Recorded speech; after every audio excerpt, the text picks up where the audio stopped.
வணக்கம் நண்பர்களே. மரணம் மனுஷனுக்கு முன்னாடி நிற்கும் போது மனிதன் அதை பார்த்து பயந்து நடுங்குகிறான். ஐயையோ, மரணம் எப்படி இருக்குமோ, மரணத்துக்கு பின்னால வாழ்க்கை எப்படி இருக்குமோ அப்படின்னு பயப்படுறான். இந்த பயத்தை ஒரு மைய கருவாக வைத்து கலீல் ஜிப்ரான் ஒரு கவிதை எழுதுறாரு, ஃபியர். ஆனா இது யாருடைய அச்சம், பயம் அப்படின்னாக்கா ஒரு நதியின் பயம்.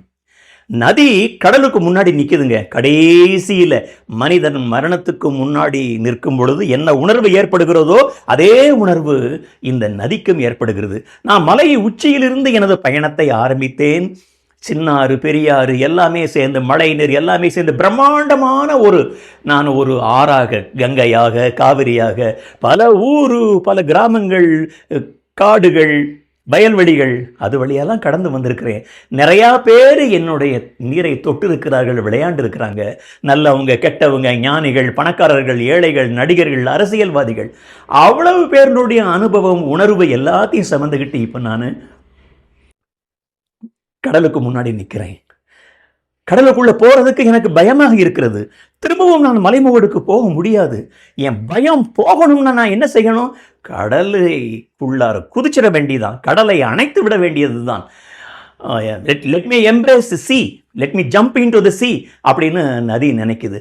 அப்படி நான் கடலுக்குள்ளே குதிச்சிட்டேன்னாக்கா என்னுடைய உருவமே மாறிடும், வேற ஒரு அவதாரம். நான் கடலில் கரைந்து விடுவதற்கு தயாராக இருக்கிறேன், மறைந்து விடுவதற்கு தயாராக இருக்கிறேன். நான் கடலின் பிரம்மாண்டத்தில் ஒரு அங்கமாக மாறிவிடுவேன் அப்படின்னு கடலை கொதிக்குது. அப்படித்தான் மனுஷனும் மரணத்தின் வாயில நிற்கிறான். என்னுடைய வாழ்க்கை எங்கேயோ ஆரம்பிச்சிச்சு. பலதரப்பட்ட அனுபவங்கள், பல மனிதர்களை சந்தித்தேன், எவ்வளவோ உணர்வுகள், அனுபவங்கள். அது ஒவ்வொன்றுமே என்னை சரி பண்ணுச்சு, சிசில் பண்ணுச்சு, செதுக்குச்சு. இன்றைக்கு நான் ஒரு பண்பட்ட மனிதனாக மரணத்தின் முன்னால் நிற்கிறேன். இந்த மரணம், அதை நான் தழுவி விட்டால், அதற்குள்ளாக நான் போய்விட்டால், அதை நான் ஏற்றுக்கொண்டால் இறைவனை அடைந்து விடலாம். இறைவனிடம் இருந்து புறப்பட்டு வந்தவன் நான். நதி கடல்ல இருந்து புறப்பட்டு வந்து திரும்ப கடலுக்கு போகுது. மனுஷன் கடவுள்கிட்ட இருந்து புறப்பட்டு வந்தவன் திரும்பவும் கடவுள்கிட்ட போறான். அப்படி மரணத்தை நான் தழுவி விட்டால் நான் பூரணத்துவம், இறைமை அதை அடைந்து விடுவேன். நதி கடலில் குதிப்பதை போல மனிதன் மரணத்தை தழுவுவதற்கு தயாராகிவிட்டான். நண்பர்களே, மரணத்தை கண்டு அஞ்ச வேண்டாம்.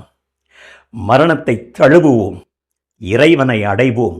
நதி கடலை அடைந்ததைப் போல. வணக்கம்.